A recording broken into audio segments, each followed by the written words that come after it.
Welcome, everyone, to the Game Vault Podcast. I am your host, Tom Schuster. Joining me tonight are Jenny Aquino and Mark Myers.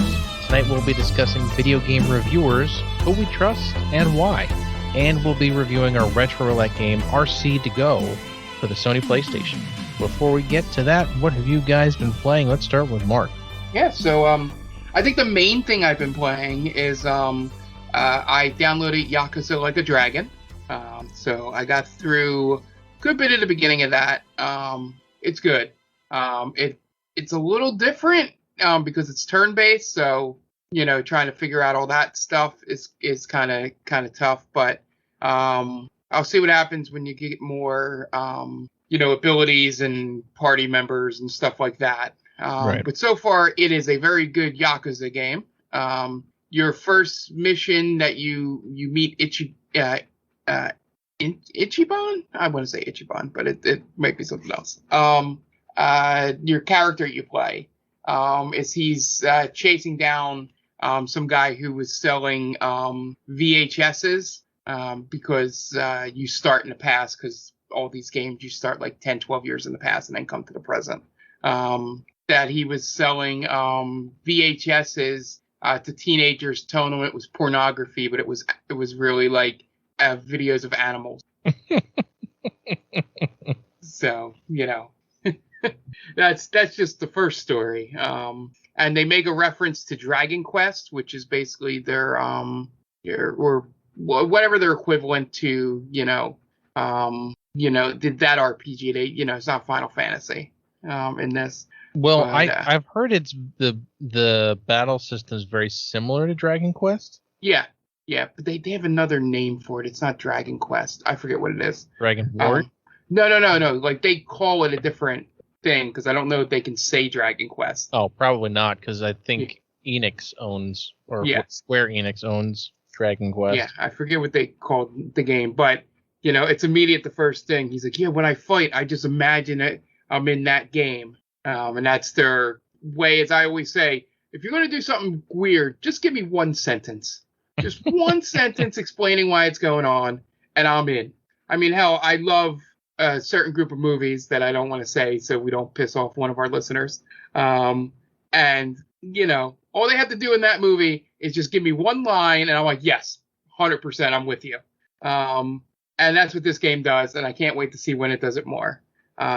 So playing that. I just, for some reason, picked up FIFA now that I'm on vacation. Again, FIFA 21. I think it's because Euro was on, so... yes, that'll do it. I got back into the footy. And while playing through it, I forgot that I made my coach a blonde-haired woman wearing a giant, like hat. Like one of those, like, Australian giant hats, if you know what I'm talking about. Australian? I don't know. It's like... I don't know. I'll take a photo of it. Is it like a Kentucky Derby hat? Like, sort of. I'll take a photo of it. And she wears a scarf as well. Of course. On the sideline. Very so she looks ridiculous. Especially when they didn't model, I guess, female coaches well, because when she's got to wear the big giant coat in the rain, everything clips through the coat, like the hair and the accessories. But it's still funny to me. So my last thing with that was right before we started recording this podcast, my whole goal was I'm going to play it and then hope that a European team asked me to be their coach. And then right before we got on there, the country of Norway contacted me. And I am now officially, or I should say, the coach I created, Tori Callahan, is now the new head coach of the Norway national team. So we'll see how that goes. Congratulations. Nice, congratulations. Thank you. Thank you. So now I am on vacation for the next week. So I'll probably be getting into a lot of stuff. So hopefully for the next podcast, we'll have some things more to talk about. Like I'm going to see what's on Game Pass and things like that. But yeah, it's just been that two stuff as I've been, and obviously the stuff we play on stream and the Retro Roulette game.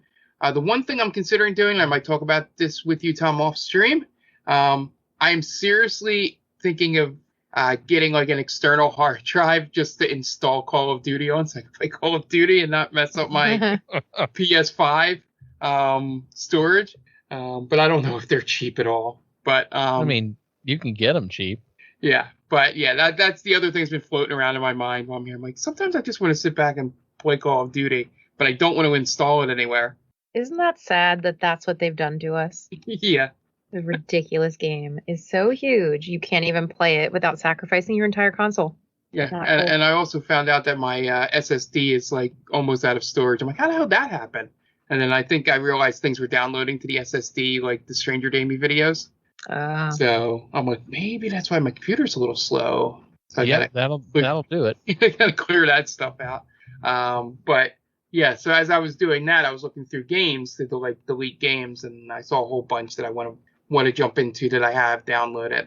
Thankfully I didn't buy anything on the Steam. Well, no, I take that back. Did I buy something on the Steam sale? I guess technically I bought 2 Point Hospital when it first started, the Steam summer sale. But I stayed disciplined and didn't go nuts on buying games I will never play, which is what happens all the time, as everybody out there knows that has Steam. Oh yeah. You'll see there's 20. It's $2. There's 20 games for $1. Yeah, I'll buy that and never play it. Yep. Yeah, that's the humble bundle for me. Well, I mean, I did it years ago with like the Valve box or whatever it was.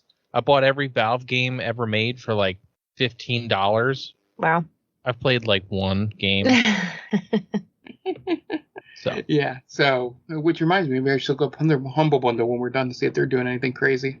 But also GOG's doing all kinds of stuff too. Yeah, there's a lot going on right now. Yeah, I'm gonna look into those games that I'll have more time doing. Now that it's not between work and then coming home and doing, streaming podcast stuff and just playing the games I want to play. I like that this vacation I might have time to experiment and play, like download, it's on Game Pass, let's see what this is like, nice. Sort of days. So I might have more to talk about. Nice. Jen, how about you? Anything new? Nothing new, unfortunately. But still having fun with what I've been playing, which is a good thing. So, still having fun playing Dead by Daylight, which is a nice update from, our past podcast episodes. You're on a high right now. I am. I'm on a high. I've been playing a lot of Killer recently. And I've been actually playing mainly as Nemesis, which, if any of our listeners didn't know, Dead by Daylight just released a Resident Evil chapter. And it is actually currently their 5th anniversary celebration as well. So they're doing different events right now, too, which is pretty cool. But yeah, I've been playing as Nemesis. I really like him as a killer. He definitely takes some getting used to, but he's a lot of fun once you get used to how to play as him effectively. I feel like he's kind of slow sometimes, but other than that, I really don't have many complaints about him, which is nice. I think my biggest disappointment with the chapter is they released a beautiful Raccoon City Police Department map, and it had so many issues and bugs that players, once they got loaded into a game, they were just booted immediately. That sucks. And normally when you disconnect from a match, the game thinks that you're like rage quitting, so they ban you temporarily from matchmaking again. Oh. And you can't play this game single player. You could only play multiplayer. So I think it starts you out at 5 minutes or 10 minutes. I don't remember exactly. And it extends every time you get booted. So these players were getting booted over and over again, and their matchmaking bans were going out of control. So they shut off the map. Unfortunately, it's been, I would say, a month since they came out with the RE chapter. Almost a month. The map is still shut off. They actually, that's a lie. They just recently turned the map on for custom games for people to test it out in more of a controlled setting, sort of. And then they, I think today or yesterday, opened it up to the public, supposedly, for regular matchmaking games.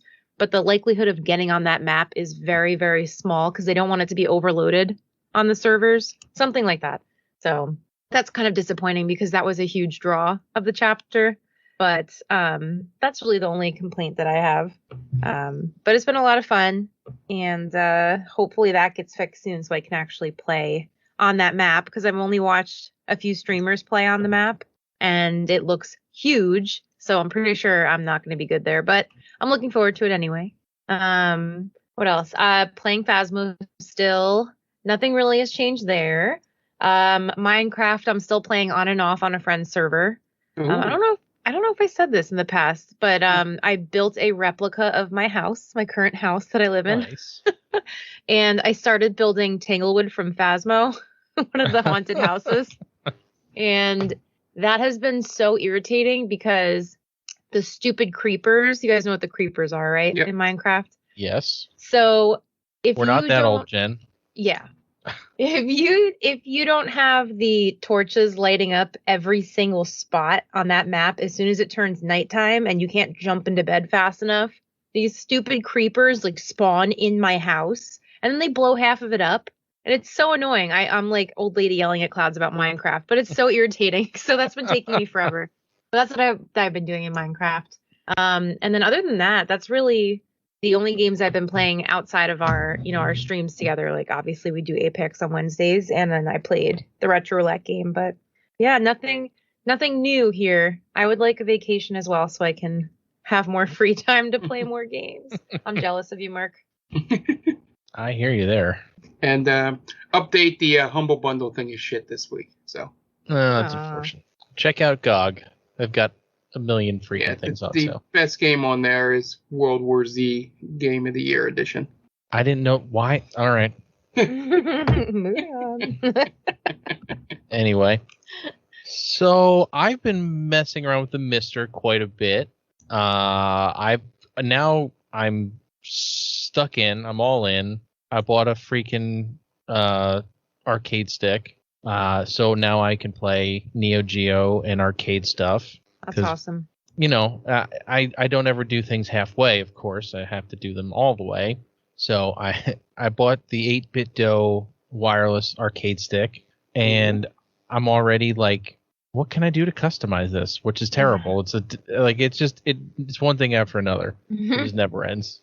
But it's a lot of fun, and I now have it set up in my basement, and it's integrated into my setup. So nice. Hopefully, if we get an NES game next week, I'll be able to use that if necessary. I might even try using it like once I finish my Monday night game. I might do a night where I just play a few random Neo Geo games before I make a decision on the second game, on the next game for my stream. Other than that, still messing with MLB The Show. I've made it to the majors. Nice. My player has 40 plus home runs, which I've never been able to hit home runs in that game. All of a sudden, I'm able to hit home runs, but it's really weird once you get to the majors. Like in the beginning, you suck real bad, and it levels you up really fast. So it's like a steep learning curve at the same time as getting all the abilities you ever needed, it's weird. It like kind of levels you up too fast. I feel like your first year in the majors, all of a sudden you're an all-star. Like that's not supposed to happen. But what are you gonna do? I tried to play the Stranger of Paradise demo. I downloaded it. I went to play it today. It's a timed demo. It wouldn't let me play it. Oh. I was rather annoyed with that. I was like, why would you let me download it and then only let people play it for a week? That's so stupid. But so I went to play it today, and it said no, you can't do that. So I deleted it immediately and started my playthrough of Intergrade. So I got to see, I did the first chapter this morning in performance mode on the original story, because Mark and I have beaten Intermission, so now I'm going back and doing Intergrade all the way through. And are you doing hard or just playing it on normal? No, I'm playing it on normal, and I'm just absolutely just like decimating it. So I'm like debating going to hard mode, but I really don't want to. Oh, I forgot to mention, I beat chapters 10 and 11 on hard mode. Nice. So that's awesome. That was the other thing I played. Still haven't beat Hell House on hard. I skipped that. Yeah, I kind of just want to do like a casual run through just to see how everything looks and do all that stuff because I really don't want to like kill myself. I kind of want to have it be an easy experience, but it looks incredible. Playing that game in 60 FPS is the way it should have been the whole time. I don't know. I don't know if you agree with me, Mark. I know that RPGs don't really need it, but I feel like this game needed it. Yeah, I'm not a frame rate guy, but this game was so much better at 60. Just, with all the particle effects and, the speed of the combat between Cloud and Tifa. The frame rate immensely helps it. I don't know, outside of, textures loading in better, I don't really know if you needed a performance upgrade. But the 60 frames was absolutely needed. Yeah, I agree. I think the faster load times really help me too because I can go in and out of chapters if I want to. It's crazy how quick it loads. Like on the PS4, it probably took it would take almost a minute to load a save. Yeah. And if you on this, it takes 8 seconds or something crazy like that. So the SSD works. That's for sure. I just hope they let us add another one. That would be nice. But yeah, that's pretty much all I've been playing. It's been a while. Jen, we probably have some news we got to report on this week, right? Yeah, we actually have. So all 3 of my stories pretty much came out this past week. So if you guys have anything else you want to throw in there at the end, please feel free. Yeah, I have a news update. Sure. Gabriel Knight Sins of the Father 20th anniversary edition, $5 on GOG. Okay, you can continue. Breaking news here on the Game Vault podcast. All right, so the first story, I may have found us the most realistic Pokemon experience possible. So I don't know if you heard, but there is a park that just opened up called Pokemon Wonder, where you can literally enjoy the beauty of nature while hunting for Pokemon, like in real life. So, this is a 48,000 square foot forest, which is located behind Yomimori Land, which is Tokyo's largest amusement park. And basically, it's a bunch of mainly forest land that's been protected for about 20 years. So it's been virtually untouched by people, which is really nice. So basically, you are free to explore these different areas. They've kind of, I guess, not roped them off, but they've sectioned them off in areas where they're letting people go, and they have different names. And you literally are looking for Pokemon, and they're not robotic or animatronic or anything like that. They're very interesting. They're actually hand-created props, I guess is a word for it. But they're created from materials mainly found in nature.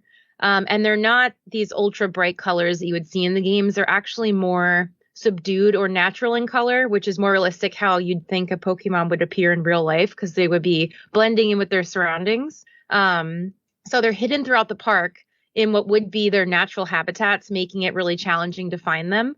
So I know not a ton of information has come out yet because it hasn't opened to the public yet. But I don't know if they give you like a Pokédex or something to log all the Pokemon that you find. I don't know how interactive it's going to be. But from the pictures that I was seeing of these Pokemon, they are really, really realistic and lifelike, which is amazing because I don't know if you guys have seen the Detective Pikachu movie, but that's kind of a decent example of how realistic these Pokemon look without being CGI in real life, which obviously isn't possible. There was a picture that I saw where it was someone took a picture of the field and they're like, "Can you see anything?" And then they zoom in a little bit and you could see that it looks like some tufts of grass look a little bit different than others, but you still can't tell. And then they zoom in all the way, and it's like a bunch of little Oddish on the ground. And they look like a legit Oddish. It's so cool. That's awesome. And then there's a Metapod that they had on a tree, and they made it out of basically folding a palm leaf, like origami style, into a Metapod, but it looked like the outer shell of a Metapod should look in real life, like just with the textures and stuff. So I'm like geeking out a little bit, but it's very cool. That sounds awesome. It's very awesome. Yeah. So this opens up in Japan again on July 17th, and it's going to be running through April 3rd of 2022. So a little bit less than a year. So it'll definitely be interesting maybe to hear more about this once, it's open to the public to figure out exactly how interactive it gets. But just the idea of being able to enjoy nature and you're kind of hunting for Pokemon at the same time, it obviously is nerdy, but I think it's really interesting. It's something that I'd like to hear more reviews on once, people get to experience it. But I figured that was a good story to throw in here. So does it seem better than the Super Nintendo Land? No, it's totally different. Okay. This is more of a of a park or a reservation, and they put Pokemon in it. Okay. It's definitely not like the Super Mario or the the what's the word? The super immersive exhibits or the parks. You know what I mean? Got it. But yeah, I mean, once people get to go in, maybe it'll be a bit more than what I've seen so far. I'm not quite sure, but I mean, if they don't give you a Pokédex, that's just a missed opportunity, in my opinion. So that's my expectation. Yeah, you got to have something there. Right. So yeah. And I know so my next topic, I know we actually scratched the surface of this. Humble Bundle. So I'm not sure if you guys heard, but I don't know if it was yesterday or the day before that. It was within the few days of recording this podcast. Humble Bundle decided that they are reinstating their donation cap. Yep. So obviously they created a ton of backlash earlier this year, which we talked about on a previous episode. They basically literally out of nowhere, after 10 years of not having a donation cap, all of a sudden they were like, only 15% can go to charity, and that's it.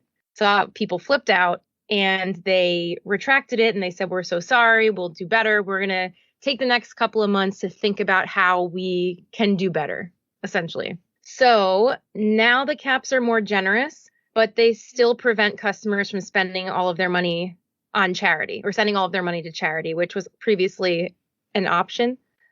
So now there's going to be a minimum amount that has to go to Humble Bundle. So it will average anywhere between 15 to 30% of the purchase. I'm not quite sure how they'll decide on that. I don't know if it goes by the purchase amount or not. But I'm going to assume it goes by the publisher. Mm-hmm. That's a good point too. Yeah, it could go by the publisher.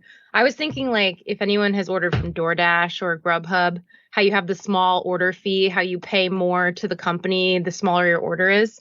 But yeah. This 100% has a feeling of some publishers or not developers so much, probably more publishers were upset that they weren't getting as much money out of the deal. So yeah. Well, EA. Yeah.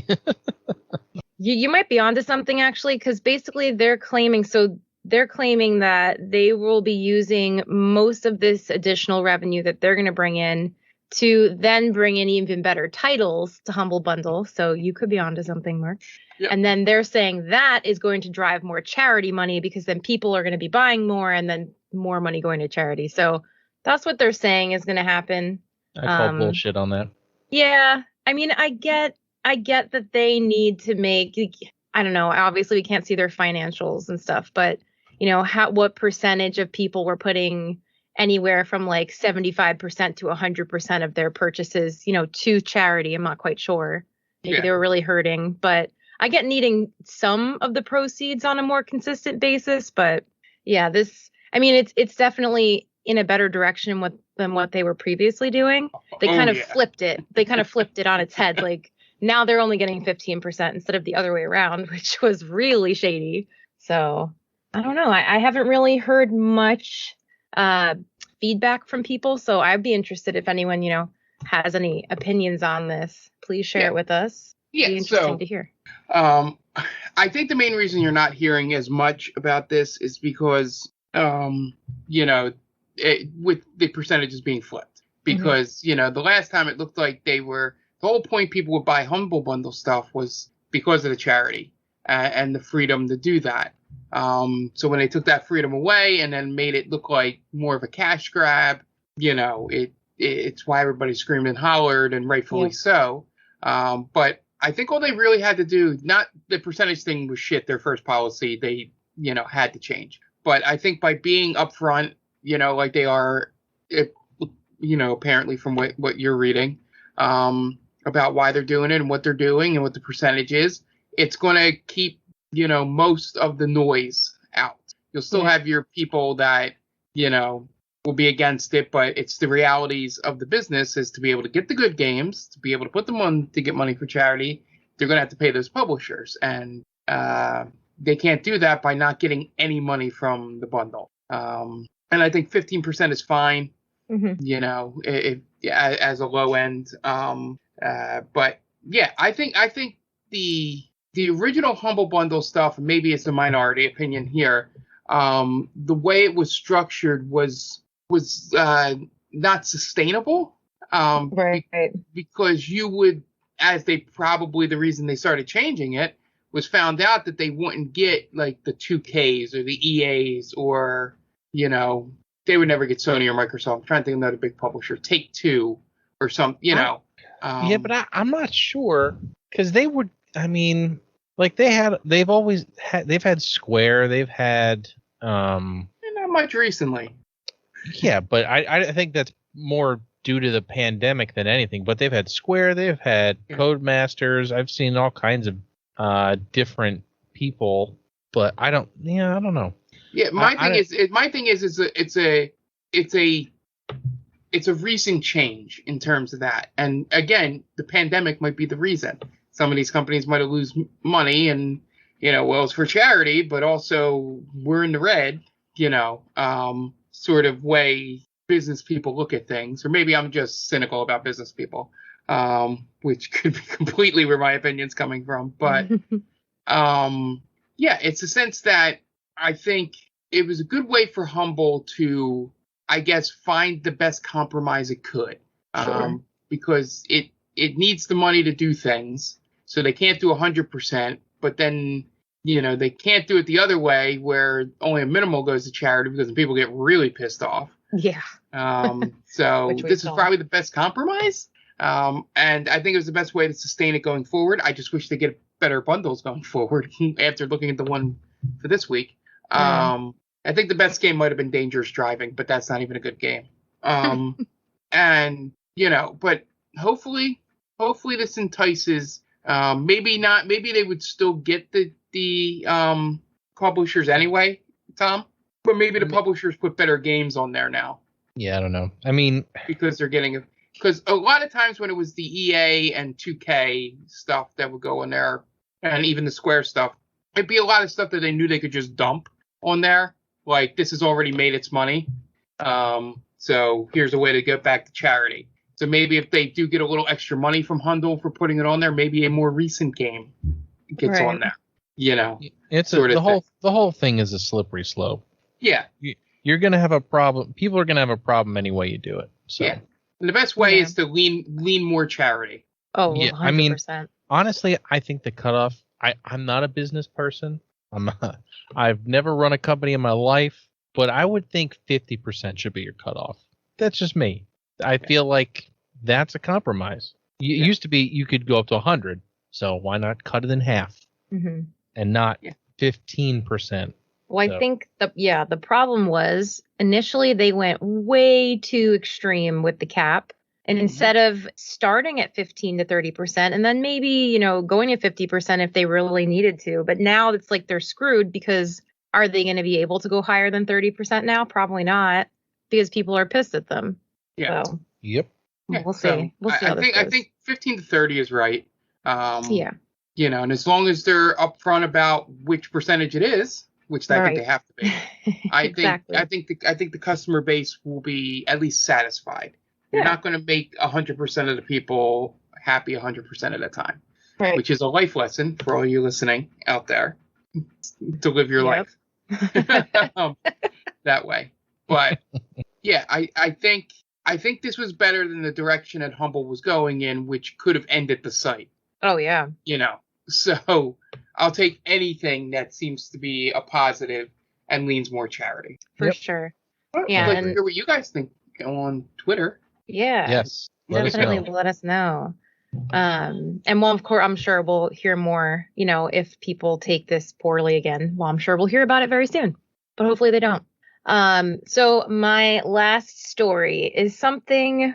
Remember how we went off on a not a tangent. Well, I went off on a tangent off podcast, and then we made this a topic about how hard it is to find a graphics card and crypto Yep. mining and all that. So this Yep. is kind of in that same vein. Okay. And then it takes a personal turn for me at the end. So if there's one thing, like I said, that we've talked about a few times on the podcast and on our stream, it's the scarcity of next-gen consoles, especially PS5, as well as GPUs. So GameStop decided to make things a little bit more difficult and a little bit more insulting than the process already is, which has pissed off a lot of people. Yesterday, I believe, the company emailed its Power Up Reward members announcing that later that day they would be given the chance to have first dibs on GPUs and or PS5. I got this email. Okay, yeah. So for those of you that did not get the email, it said, to show our appreciation, we're opening early online access for pro members only to purchase a PS5 or a PC graphics card today at 10 a.m. CST on GameStop.com. This won't guarantee you'll get one because the quantities are extremely limited, but we wanted to help provide our best guests with a better opportunity to score one of these high demand items. So all available merchandise was basically being sold in bundles. So, for example, in order to get the cheapest deal on a PS5, you also had to purchase a GameStop gift card, and among other things. So I think the cheapest bundle was like $600. Yeah, because you had to buy an extra controller, and Yeah. you had to buy a gift card and Yep. something else. I forget what else. There was some other Yep. crap. The GeForce RTX 3080 bundles forced you to buy expensive stuff like gaming monitor setups. So, No, I mean, and this isn't something new for them because I believe they were doing stuff like this when the Switch was super rare, yes, where they were having these crazy bundles going on. right. They would bundle it with like 3 or 4 games. And granted, I actually bought a Switch in a bundle because there were games that I wanted anyway.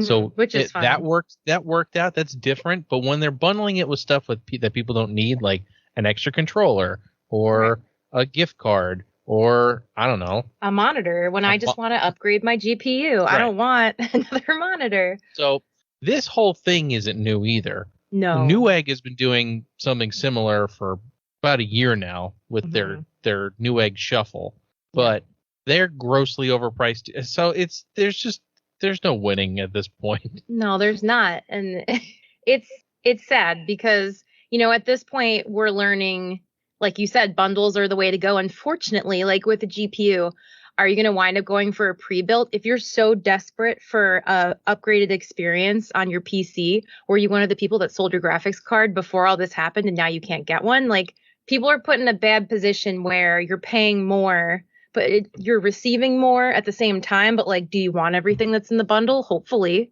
like, right. With your Switch, at least you wanted those games, but like maybe you weren't intending to buy 4 or 5 games with your Switch and you were like, okay, well, I'll do it because I want the games, but I wouldn't have done this initially. But after all of this happened, everything sold out in less than an hour, which is not surprising, but I mean, these bundles like flew off the shelves regardless. Well, yeah, because people are going to scalp them. Right. Yeah. It's either people are so desperate that they're like, fine, whatever, or they're scalping them, which is really irritating. So from reading people's opinions on this at this point, the thing that seemed to make people the most upset was that this was an opportunity given to only people who are paying a subscription. And this is starting the conversation of, is this going to be the norm now? Are companies going to now require like, oh, sign up and pay us this fee and we'll let you know first for the chance to buy our products? God, I hope not. That is sadly starting to become a thing because I can say, as of yesterday, New York Comic-Con, they contacted people who signed up and paid $100 to be considered super fans. They were allowed to purchase their tickets a week in advance. Confirmed were able to go to Comic-Con. Every year prior to COVID, you had to enter a lottery, and it was when you got in line, and by the time that it was your turn, whatever was left, you had the, pick from. So now if you pay $100 extra on top of the regular ticket prices, which will, if you're going for 4 days, that's going to run you close to $300. Mm-hmm. Now that you're paying $100 extra, you're guaranteed to go to Comic-Con and like screw everybody else like me, who's been going for over 10 years. So unfortunately, I feel like this is going to start to become a thing where it's like, oh, for a little bit extra, maybe you can get to the front of the line, or like, oh, for a little bit extra, we'll email you first. And I really this hope is when I stopped going. I would stop Right. buying things or going to things is exactly Right. when this happens. Yeah. But that's And what I'm saying. That I've been seeing people's opinions. Like, is this how it's going to be now? Are we going to have to, like, if I want to get computer parts, am I going to have to start paying Newegg like $5 a month to get on their VIP list? Like, just as an example. Who knows? But I really hope not, because it's so shady. I'm so over it. I'm so over all of this crap. Yeah. Like, Same. just let me buy stuff. Right. Like, why is that so difficult? As a good friend of ours would say, it's capitalism, baby. I know. Exactly. It's the worst. I freaking It hate never ends. This is going to be like our topic that just evolves, but like probably in the wrong direction for this whole year. And Jen, I heard you say something about monitors. Do you need monitors? Why, Mark? Do you have extra monitors? I may have a couple monitors. Ooh, let's talk after the podcast. I don't know why I just did it. I'm not on camera. I did the Dave Chappelle scratching guy thing, but that was only for me. Oh, well, I can visualize it now, so I still appreciate it. I can see it. So unfortunately, to end on a sour note, that's all the news that I have for today. I mean, there is light at the end of the tunnel. Graphics cards you can find them in stock places, but they're still really overpriced. They're coming down in price, but they're still really overpriced. Yeah. Because crypto is kind of crashing, thank God. And, the pandemic's finally starting to subside a little bit. So I think it'll probably be next year before we're able to get more graphics cards, but yeah, it's coming. Mm-hmm. I just hope it's sooner than later. Yeah, I would like a graphics card. Yeah, I'm as much as I'd like to upgrade, I really don't need to. Don't let Dan hear this. Don't tell anyone I said that. But I am so glad that we built my computer when we did, because it was right before like the pandemic got really bad, like right before it got serious, It was also right before these 30 series cards launched. Right. Yep. Yeah, and everyone was selling their 2080 Ti's in preparation of this new graphics card, and then they weren't getting them. That was not like only right were when they it hit. selling them, they were fire selling them. They were like, I need this new graphics card right now. They were selling their 2080 Ti's for like $400. Yeah. Like, if I could go back in time, I would purchase that. Yeah. Like, crazy. A 2080 Ti now is like $1,500. Yeah, my graphics card's a 2060, and it's like $800 to $900 right now. It's unreal. Mm-hmm. Like how inflated graphics card prices are. So hopefully you weren't one of those people that like fire saled your card and then couldn't buy one, because we're sorry if you are. We're sorry if you are. Yeah, that sucks. It totally sucks. We can end on some good news. Sure. Your boy owns Gabriel Knight, Sins of the Father. Good for you. I love this real-time news update we have going on. There's just so many games for sale on GOG. It's unreal. It's the game that jumped out as soon as I searched by best selling. It was like the 5th game on that list for $5. I was like, all right. Again, GOG is another one where I have like 80 games. I've played like 4 of them. I apparently have 3 games on GOG I never even knew I had. They give you games for free sometimes. You just don't even know. Yep. I got one of them's called like Teen Vibes or something like that. Yeah, I got a game called Absolute Drift, which I'm pretty excited about. I'm gonna have to try it out soon. Nice. Which is it's not a race. It's like a driving game, but it's like super stripped down and stylized. Yeah, I'm sorry. Free. It's called Teen Agent. Okay. But yeah, and GOG gives away games all the time. So if you have a GOG.com account, just log in every once in a while, because they all will have, like, I got 13 for free, which is like that shooter from like the mid 2000s that got remade and everybody hated the remake. Yeah. But yeah, just keep an eye on that stuff. Yeah. All right. So We like video games, obviously, and we like to tell you about the games we like, and hopefully we're a good influence on you guys. We're going to tell you guys who are the influences on us and why. A video game journalism is a tough thing to deal with because you never know who's getting paid by the people that are giving the game to the company to do a review on. So it's tough with places like I don't want to call anybody out, but like say IGN or big companies like that get review copies for stuff all the time and are probably getting paid by these companies also to talk good about their game. Mm-hmm. So we have a few people that we would recommend you guys listen to when they're reviewing games. And we'll let you know stuff to look out for also. So Mark, I know you have a huge background with games journalism and you love your games journalists. So I want to know who it is that you trust the most and who you go to for your game reviews. Like say you want to get a new game and you're not sure about it. Who are you going to? Yeah, so it all depends on the game. I think this was a conversation me and our friend Jonathan were having. Like if I want to know like whether the NHL game is any good, there's Jeff Bakalar at now Giant Bomb, used to be at CNET, is a huge hockey fan and has played all the games as much as I have, and he usually points me in the right direction for that. So that's number one. I would trust most games in general, just listening to the podcast, to stick with the same company, with whatever, Jeff Gerstmann had to say, the history. He's been in the business since the early 90s. So he's seen everything and is not, there's no rah-rah, thing about what he likes to say. I think for the most part, I've learned, through the years, there's not many like typical like review games journalists left. You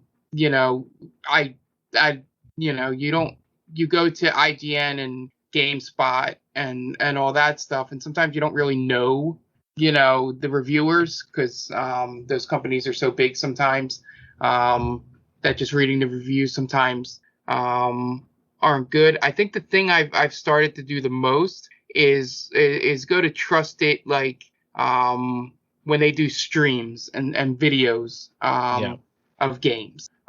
Even if they're games journalists, like I'll go, if I want to know if a Bloodborne Souls game, anything Soulsborne, whatever you want to call that genre, I will see what Timur Hussein from GameSpot has to say about it. And I'm looking forward to what he has to say about Elden Ring. And just things like that. It's a very specific thing. I think in terms of streamers, outside of the games journalist sphere, there's the, you get the people that are really into, fighting games. And I'm not really a fighting game guy, but if I ever want to try out a game, I will see what they think of it. You have your, and even though we watched Final Fantasy VII Remake with him, but, you check out what a guy like Maximilian Dude has to say about a fighting game when you want that. But yeah, it's essentially come down to I look for the game and then I see if like GameSpot is doing anything with it, if Giant Bomb's doing anything with it, and then the two offshoots that have come from Giant Bomb and Game Informer. You have the group over at MidMax, which are a bunch of former games journalists, and you have the over Nextlander, which are the Giant Bomb guys that broke off. So I check in with each of them and see what they have to say. And I think the one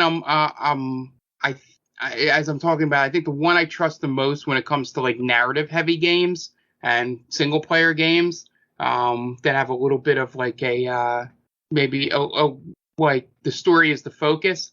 I will go and see what Austin Walker at Waypoint has to say.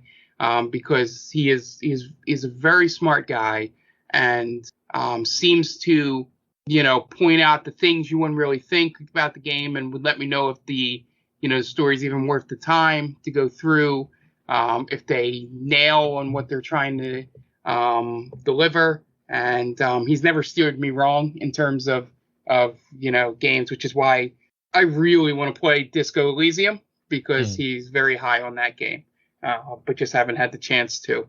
And going off games once, because this was part of me and Jonathan's conversation, Alex Navarro, who used to be with Giant Bomb, now with Nextlander, whenever a new Fast and Furious movie comes out, he loves those things as much as I do. So I will listen to his opinion to know what I'm getting into with it. And he had great things to say about the last one, and he was right, and I enjoyed it. So you can even get those opinions from following these guys. I think that's a great thing that this I wouldn't say era, but maybe there's maybe a better word for it, but that we live in, where a lot of these people become personalities and you follow them and you sort of get to know what to take with a grain of salt with some of them, what to to trust 100%. I'm not somebody like that just searches out like the game tab and just sees random popular streamers playing a game and see what they think, because maybe it's just a little bit old school in me, but the guys that have been around and seen a lot, I value their opinion a little bit more, than just random streamers on Twitch. And that might be a bad thing for me, but I that's the way I even do movie reviews, same way as, just some random guy's YouTube channel isn't going to direct me to, see a movie or not. But yeah, I like the thing we're in, because you can find a guy or guy or girl. I'm using guy in the literal South Philly sense to mean universal thing, and just go, okay, what is this guy? What does this person say? What does that person say? I mean, there's some, you go to somewhere like for first person shooters and things like that, some of the, or Resident Evil, for instance, you go to some of the people over, at What Good Games, because they have a history with that stuff. And I think that's sort of where I'm spread out, but it's all because it comes back to what Tom said in the beginning. It all comes back to my trust comes with people that have been in the industry and maybe have played versions of these games over years, and maybe have some inside info, into certain things, and can kind of feel it out as it goes along. And that's where my trust goes. So I'll let you guys talk now, but no. I do have opinions about where to get news and all as well, but we can do that after you guys finish. Yeah, that's totally cool. Yeah, I mean, I totally understand wanting to hear from someone who's been around. Now, Jen, you have kind of a different take, more of a new school take. Why don't you tell us about your preferences? Sure. So I mainly prefer to watch live streamers to get most of my gaming information, preferably through Twitch. And yes, saying that definitely is a hardcore new school approach. I know. I've never been one to search gaming sites for reviews on games, though. So where I base my purchasing decision on someone's review, because honestly, if I don't know if this person is being genuine with their opinions, they could be pressured by just the crowd of people coming to the site and commenting to lean one way with their opinions, or if they've been pressured by a developer or a tech company that sent them free product. And that's the whole influencer thing, right? You never know. They're trying to influence you. You never know who's actually, trustworthy. So I haven't done the research to really dig in and say like, okay, this person and this person, they're like legit. And I've never been, like I said, I've never been one to really search for gaming reviews specifically to base my opinions off of whether I'm going to buy a game or not. But that's just me. When I'm looking for gaming news and updates, I usually browse a few different sites, and they're main sites like Kotaku and GameSpot and The Verge. So I don't have any specific journalists that I follow. Like I know Mark was saying, he has very specific journalists that he trusts, which is great. So I am always open for suggestions. Like I know Mark and I have never had this discussion before about me being interested, but I am definitely happy to trust Mark based on who he trusts because I know that he has a lot of knowledge with this stuff. But as I mentioned before, I really enjoy watching live streamers for my game reviews because to me, it is really hard to fake a review when you're live. It's easier if you're on YouTube and you're not live to edit a video after the fact, where maybe you stepped away to blow off steam in between levels, or you rage quit and came back and you're like cursing, I effing hate this game or whatever. When you're live, you have very limited abilities to fake it. And I've seen so many streamers playing a more Dead by Daylight's not super mainstream in the sense of what's it called? Fortnite. But it's getting there to the point where it's almost mainstream-ish. Mm-hmm. And I've watched so many people playing that game where they're forcing themselves to play because this is what's bringing in my crowd today. And they look like they're dead on the inside. You know what I mean? Like it's just, yep. It's uncomfortable. So anyway, my point is it's really hard to fake things a lot of times when you're live. So I tend to, I'd be more interested in watching someone live streaming a game for the first time. Who have honest live opinions on what they're feeling, what they're thinking, and just watching them, like I said, react to certain things is, an answer in its own to me. So with streaming, I also enjoy kind of filtering who I'm watching depending on what I'm interested in. So a lot of streamers, like some are variety streamers, but some have a very specific genre that they like to stick to. So I tend to know who to watch when I need some good advice on a specific game.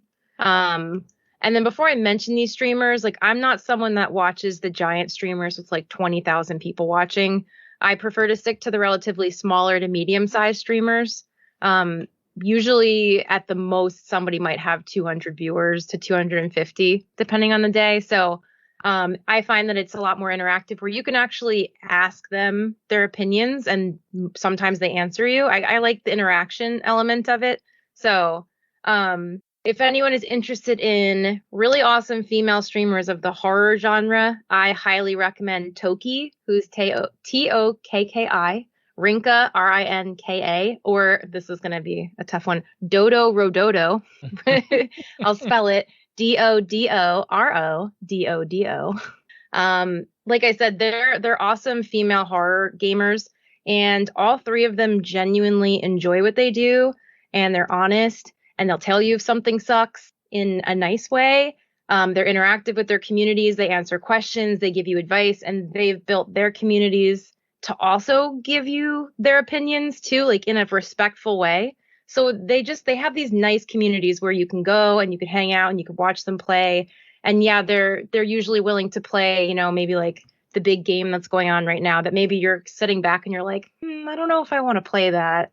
And you could watch them and you can gauge if that's something that you'd like. And then you could ask them like, what do you think of this? Or, what does this remind you of? Or, how do you like the controls or whatever? So you kind of get like a real time feedback from these people. Manny Cookies is another one. And he's a friend of mine, but he is a really great variety streamer where he plays so many different kinds of games. Like I can't keep track of all the games that he plays. It's very impressive to me. He switches between so many things. Usually one stream, he'll play a few different games. So if you're someone that's just looking for a cool game to play and you literally have nowhere to start, he's a really good streamer to watch because, and again, he's super friendly. He'll just talk to you about, he'll ask you what kind of games do you like? And he'll just rattle off things that he's played or things that he enjoys. So he's really good to watch. And another streamer that Tom actually got me hooked on watching is Game Dave. Yeah.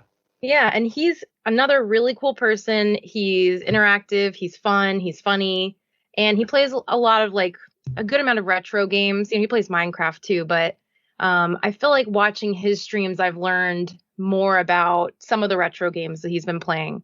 And that's, a reason why I like Retro Roulette so much is because you get exposed to these different kinds of games that I would never have played before. So, and that's kind of why I like Game Dave as well. And I can go on. There's like a bunch of other streamers that I like to watch, but that's just an example of the kind of content that I like to get from Twitch. Obviously sometimes I like to just sit there and, be a potato and just watch and not do anything. But a lot of times when there's a game out, like Resident Evil Village is a perfect example. I didn't know if I was going to get it right away. And I was like, I know I'm going to like it, but do I want to get it right now? And I, started watching a few people stream it, and it was like, this game is awesome. It's like, okay, I'm getting it. Like, no questions asked. So I don't know. Just to summarize, I really like the live streaming reactions on games, and maybe technology isn't really a place where you'd go to Twitch most of the time. I would see maybe YouTube or one of the websites and journalists that you guys trust. I would be more open to going and watching them or reading, what they've written. I know, Tom, you've recommended a few people to me in the past that I've enjoyed watching YouTube videos for. But yeah, I would say my preference specifically for game reviews would be Twitch live streamers for sure. Yeah, that's totally a valid place to get your information. As you said, these people are playing the stuff live, so there's only so much you can make up on the spot if you're trying to sell a game. But yeah, I totally agree. That's a great spot. And now, go ahead. I think I figured out from Jen's thing where we kind of differ. I'm not one to interact in chats on Twitch. So that whole aspect of the reason she goes to certain streamers is something as totally foreign to me. So I'm a lurker as well, Mark. So I can see that's where we differ on there. And maybe this has to do with my journalism background, but the issue she has with some of the professionals, worrying about them being, possibly on the take from advertisers and stuff like that. My worry is more with the streamer that's working for themselves and trying to make money on Twitch or YouTube than it is to the person that gets a salary job at a company. Yeah, I totally get that too. Yeah. So that's just not that the level that you mentioned, maybe at the lower level, is definitely not an issue. But when you start getting into that 200 or above, there's chances that could be happening. Sure. Yeah. And and also I'm a little sensitive to when people say that, just because working in a newsroom with college, but and seeing the music reviewer get free stuff all the time and still shit all over it, shows me that you can't just assume that with people. You should take and also and this is not me trying to sound that I know more than anybody, but I know some people don't really understand how much of a wall there is between the ad department and the editorial department, that they have no idea what ads are being put on the site when they're writing their reviews and story. So, in some cases, maybe someone gets fired. I mean, Jeff Gerstmann famously got fired because he wouldn't change a review score that the developers of Kane and Lynch wanted them to change. And that happens probably more often than the other way around. But I can see, I think the thing that we can exchange is, I think I understand where you're coming from in terms of seeing someone do it live, to where they can't really fake it too much. I mean, some people might be really good actors, and in that case, do it. But you can't tell that more than YouTube. Twitch, if you're going to give me the choice with live or anything, it's 100% Twitch over YouTube, because just the algorithms on YouTube force you to maybe say positive things or negative things more likely than you might actually feel just to get views on there. But I think that's where the old school, new school approach comes, is maybe I have slightly more trust in the professionals than you do. And that's understandable. But I kind of see that's where our difference is. And I watch the streamers that I've checked in on a couple streams, like of some of the people you mentioned. And while I'm not really a horror game person, so I don't know if the information was great that I was getting back, because I probably wouldn't have played those games anyway. It's good to see that, at least to me, as we're having this conversation, we haven't heard what Tom said yet. So, is that, that there is a variety of ways to get this stuff. It's not just magazines anymore. Yeah, which is awesome.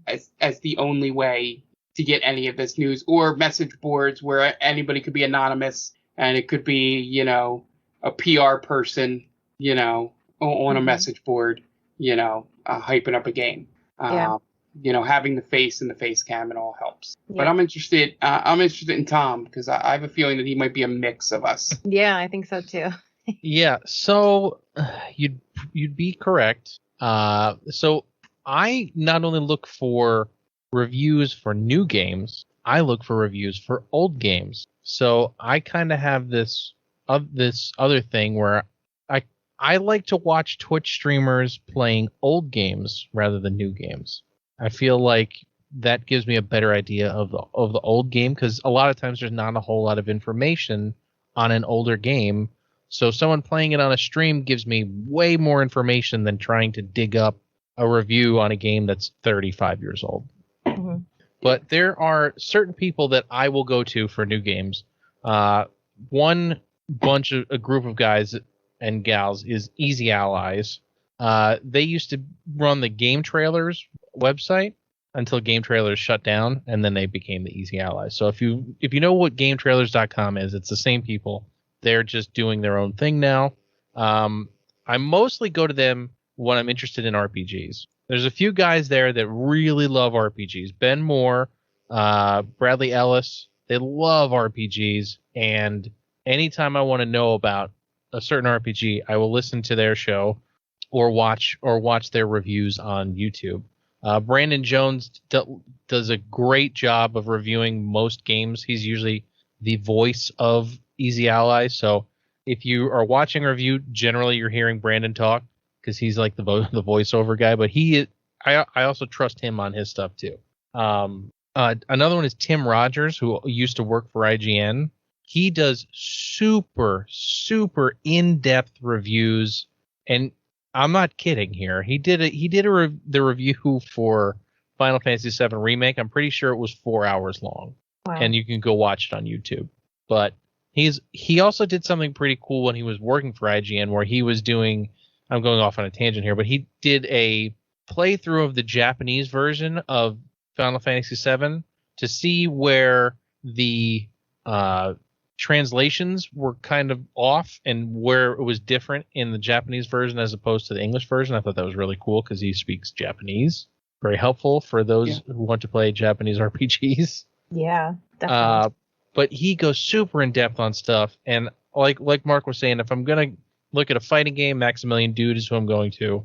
But for new games, those are my guys. Now, old games is totally different. Like I was saying, I like to watch people stream old games, but also there's a lot of good information out there in general. If you're looking on YouTube for reviews for older games, mostly I'm going to go to Lazy Game Reviews. Clint at Lazy Game Reviews. He's done all kinds of reviews, but it's mostly DOS games and older PC games and things like that.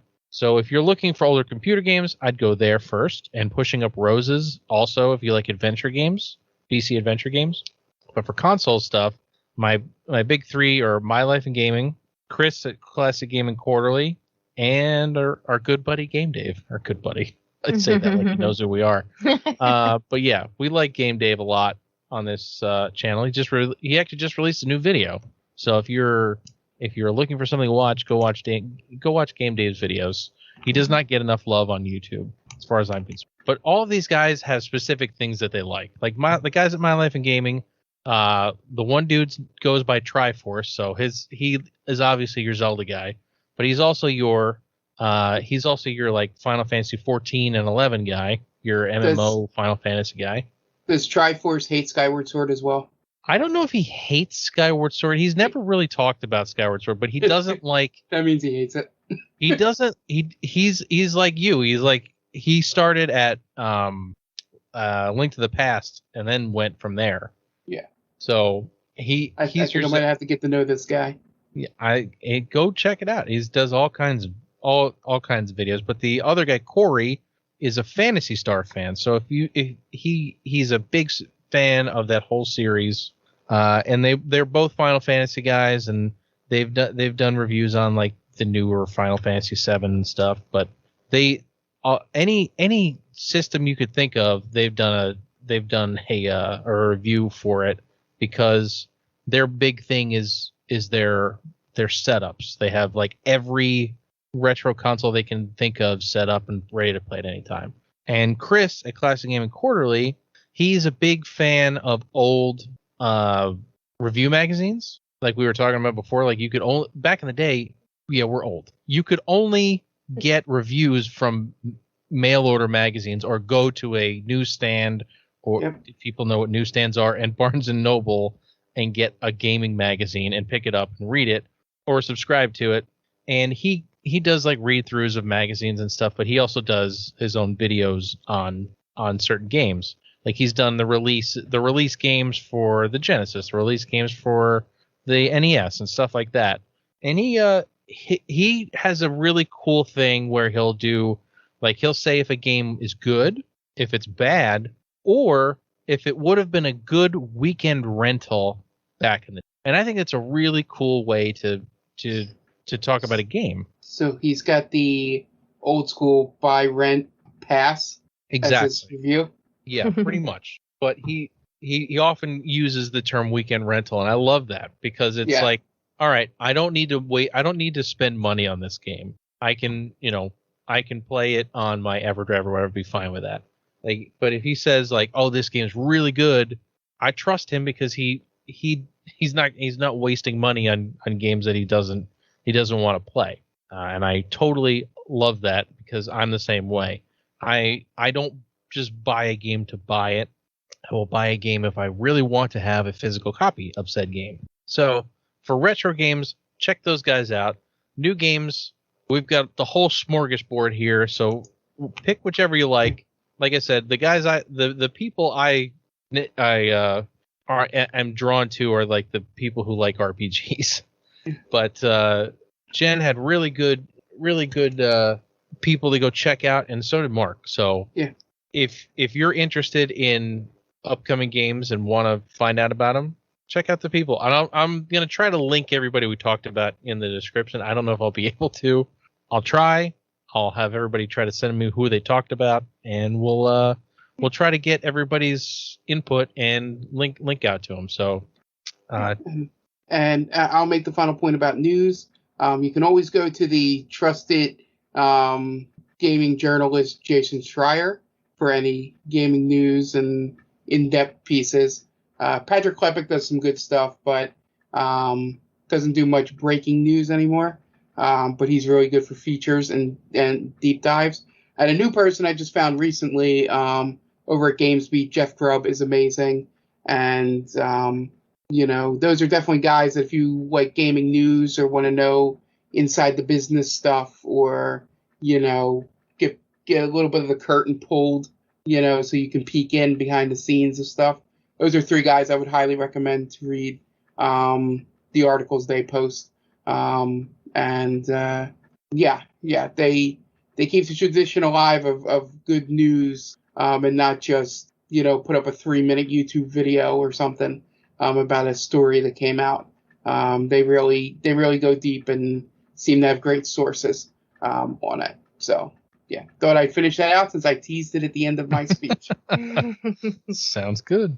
Yeah, I think we've got a lot of good info there for all you folks listening. So, on to the Retro Roulette game. We played this week RC to Go for the Sony PlayStation. So, I kind of described it as a more realistic RC Pro-Am. Yeah. And I'm sure Mark will be able to tell us if he agrees with that. But it was a lot of fun. If you saw the stream of me playing it, I nearly beat the game. I was very close. It was the furthest I'd ever gotten in the game, and I was loving every second of it. It's just so goofy, and I love it. And I hope Jen got far enough to get to the goofy stuff. Yeah, before we go any further, Jen, Yes. did you get to see the first new skin you put on the car? I did. Okay. Yes. Not to ruin the suspense, but I didn't get to unlock it, sadly, but I watched it, and I'm so excited about it. Well, I mean, man. There was an audible Yes. happiness in my voice when that thing popped up. You're like, oh man, where's Jen? We need Jen. Jen. Dan, get Jen. Yeah. I figured that's the one stream you missed was the one we were all excited about for you. Know. It was so silly. So, Jen, you hated RC Pro-Am, so I'm interested to hear what you had to say about this. So yeah, I thought it was interesting that the perspective of this was watching the race from a distance, like someone in the stands controlling an RC car. So I didn't think that I was going to like it at all. It was okay, that perspective to me. I mean, depending on the track, this is the first time I played the game, so I wasn't used to where the track was going. So having those like fixed camera angles focusing on just the section of track that you're on at that time, it was a little bit of a learning curve for me, I guess you could say. But I guess I got used to it after a while. It's not my favorite perspective in a racing game. I like to be either in the driver's seat, like first person, or I like to have it pulled back a little bit where you could see the car, but it's still close. You know what I mean? Yeah. That's just me personally. But I thought when I first saw that was going to be a deal breaker for me, like right away, but it really wasn't, which is nice. So real quick, I'm going to explain. So at an RC track, there is like a platform you stand on that all the drivers stand on. Mm-hmm. And they obviously are trying to make it seem like you're standing on the platform, only watching your car. Yep.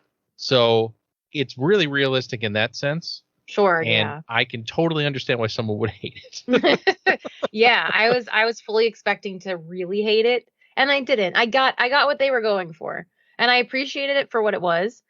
Which actually brings me to my next point. It's an RC simulation game. Like, it's not just a racing game. I feel like that simulation element is there, which I always appreciate. You can upgrade your cars, you collect money from the races, and it's not just like, a basic upgrade. Like, you actually go through parts, and it's there's like a selection of things to choose from. And I really liked that. It kind of put that interest in the game, like, oh, I want to keep going because I want to see where I can go with this. I don't know anything about half of the parts that you were collecting, but it was still really interesting. It's kind of like, way different, but the Farm Simulator game that Mark had played on stream for I think it was like 1 or 2 streams a million years ago. There's so many things that you could buy and operate on your farm, and I don't know anything about them, but I wanted to use them all. Like, I want to know what this does. So that's what simulator games do for me. They make me want to figure out what's this for? What is this going to do? Can I collect this? So also, as Mark said before, the fact that you could unlock an animal car body is ridiculously awesome to me and hilarious. I think yours was like a hamster or something. I couldn't really tell if it was a bear. It was a bear. Yeah, it was. It's so silly seeing this thing just go around the track in a circle, and it's this little animal. It was just that sold me right there. If I wasn't already into it, that would have done it. That's all I needed to have at this point. I don't know if you saw it, but there was a race where they were all animal bodies. I don't think I saw that one. I don't think I saw that. But that's amazing. I love it. I love it. The controls were interesting. It was very it was pretty much the way an RC car would be controlled, because you had the left stick for left and right, and then the right stick was either accelerating or braking, if I'm remembering that correctly. Yep. So that was a little bit kind of surprising to me, but at the same time, I'm like, this is an RC game. It's not surprising. So I didn't mind it. It was just, I guess the combination of that with the perspective was a little much for me at first. But I got used to it, and I like the graphics. They're colorful. I like that there's like seasonal effects. I like the cherry blossoms. There was one track where there was like cherry blossoms. I don't know. I'm being dumb. I didn't hate the game is my point overall. It was okay. It wasn't terrible. I didn't hate it. I'm glad you didn't hate it because Yeah. I was very worried after you played RC Pro-Am. Yeah. I could see the similarities in them, but yeah, I did not hate this game. Oh, that's good. Yeah. Mark, how about you? Yeah, so for obvious reasons, I did enjoy the game. I think the one thing that stopped me from pushing forward in it is just I wasn't feeling the complicated sim side of it with all the different parts and all the different numbers and trying to figure out, that stuff without knowing, just I maybe wasn't in the right headspace to dive into that.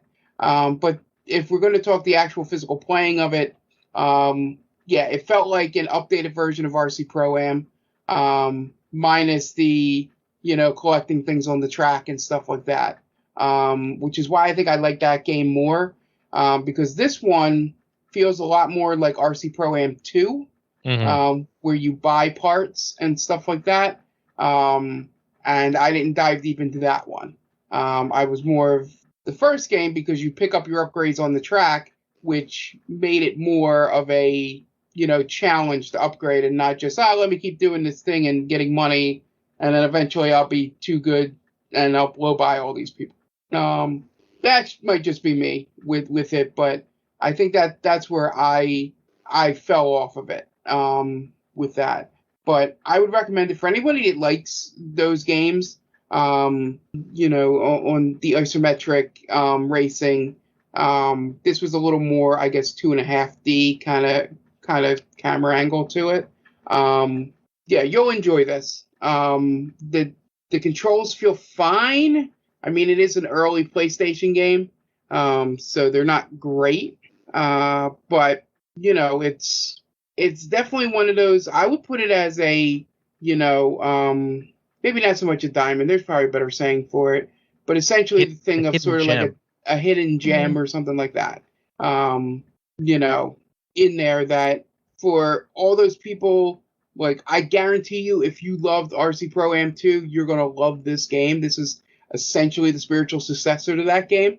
And for anybody that loves Gran Turismo or motorsport in Forza, being able to upgrade part by part things, and you're okay with going back to older graphics, then you'll love this game.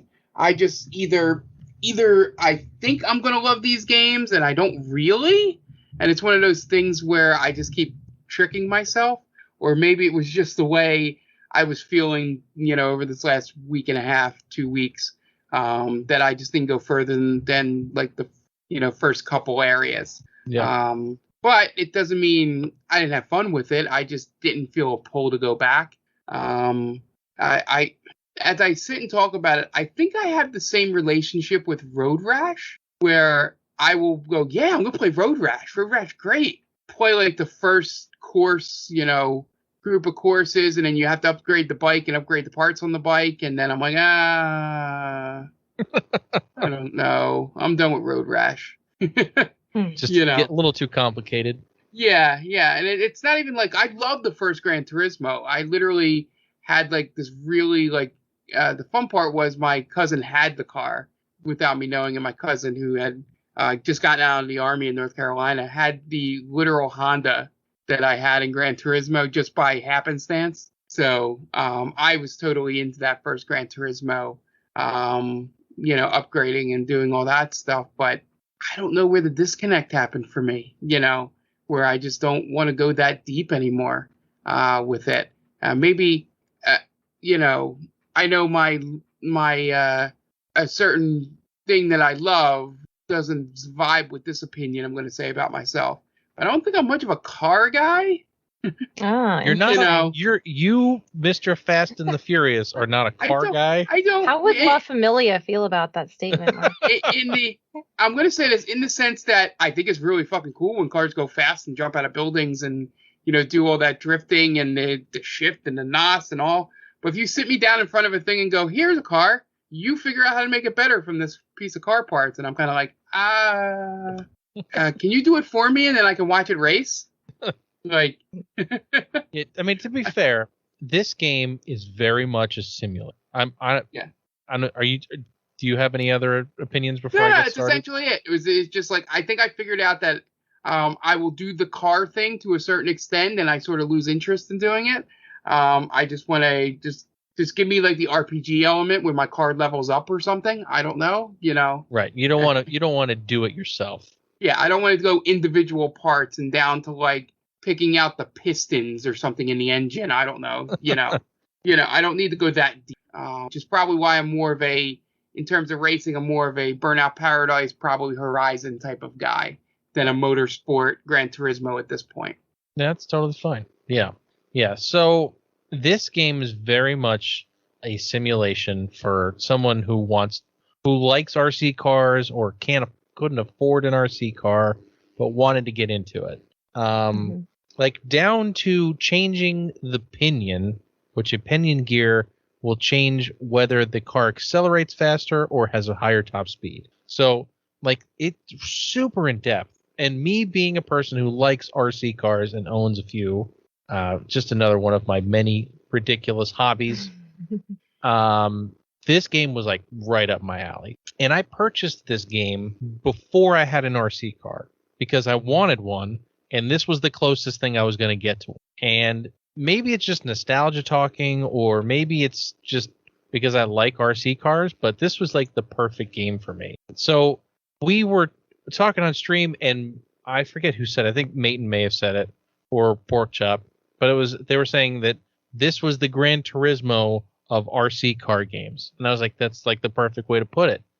The amount of simulation and the amount of detail that went into making sure that the parts do what they're supposed to do was awesome. Like normally in a car game, like you could put something on a car and it doesn't really make a difference. But any time you put a part on the car in this game, it made a huge difference, and you noticed immediately. Now, Jen, I know that the scheme you were talking about for controlling, there's an analog scheme and there's a digital scheme. So the digital scheme is more like a normal racing game. Okay. Like X's go, square was brake. Yep. Use the D-pad. Like it's cool to do both, but I prefer the digital way just because the cars towards the end of the game, like when you get really fast, they get really twitchy. So using analog will like throw them all over the place. So yeah, I can imagine that. So I generally stick with like the digital setup. Also because the right stick being accelerated is weird too for me. I don't know. I never got that because they did that in Gran Turismo also. They made the right stick the gas, and I just was never a huge fan of that. But being an RC car guy and a racing game guy, I could gush about this game all day. You guys, if you saw the stream, I rarely get that far into a game on Retro Roulette, but this one I just kept playing. So yeah, I'm not going to gush over too much more. If you like cars, if you like RC cars and specifically, you will love this because you could do off-road racing, you do on-road racing. I didn't even get into like the arcade mode. The arcade mode you can actually run like different types of cars. Like instead of just being the same car and you change the tires or change the body or whatever, you can run like monster trucks and buggies and stuff like that. But I didn't even touch that on stream. I just went right to the story mode. But that's a whole other thing. So if you like changing it up like that too, arcade mode's where it's at. So before I go like talking about this game for another hour and a half, let's give it some scores. Let's start with Mark. Mark, what did you think? Yeah, so I'll give it a 3.5 out of 5. A nice 7 out of 10 if you're doing the math. There. The game's fun. And really your feelings on which end of the scale you go on in terms of more than 7, less than 7, or 3.5, will depend on how much you like the simulation, building up your car part of the game. I more rather enjoyed the skins you could put on the cars and the real wackiness of that. than the building up the car stuff. So that's why it still gets a high score for me, despite me not really engaging with probably what is like a third to 2/3 of the game. But yeah, definitely recommend it for anybody that likes these kind of, racing games, or old school, RC Pro-Am fans. You'll definitely get something out of it. And Tom mentioned a few other modes that might not be as, in depth and be able to have some fun with it. But it's nice to find some of these gems that I would have probably never played without this segment. Awesome. Jen, how about you? I totally agree with Mark. I would give it a 3.5 as well. I really appreciate that this is a simulation game and that they put so much into it. Of course, the animal car bodies are my favorite part, I think. But like Mark said, this is definitely a gem. And this isn't a game that I would pick up on my own and be like, hey, I'm going to play this. So this is like a total gem of Retro Roulette for sure, but a gem of just, retro games in general. It's a fun game. It's nice to know that there's a digital control version instead of just the analog, which I didn't realize. So that definitely earned it more points in my book just now. It's a fun game, and it doesn't seem like it's super long. Like you said, there's all those different other game modes that you can do. So if you're not super into the simulation, as Mark said, you can do more of the arcade mode where you can pick different skins for your car and have fun with it that way. But I enjoyed it. I didn't love it, but I also was not frustrated and hated it. So I was fairly happy with this game. Awesome. I'm going to give it a 4 out of 5 because all of the things I said. Of course I forgot to mention the same thing I mention in every game that I enjoy on this is the music. The music is so good.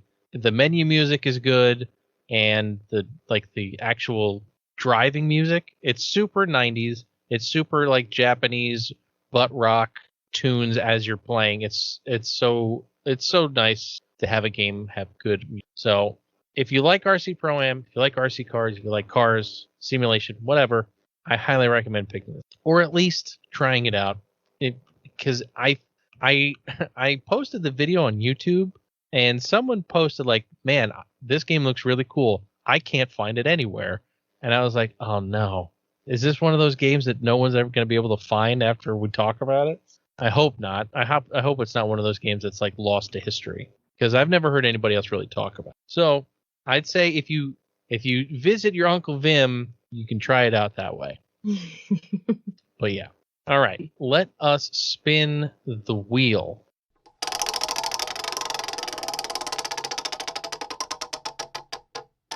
Okay.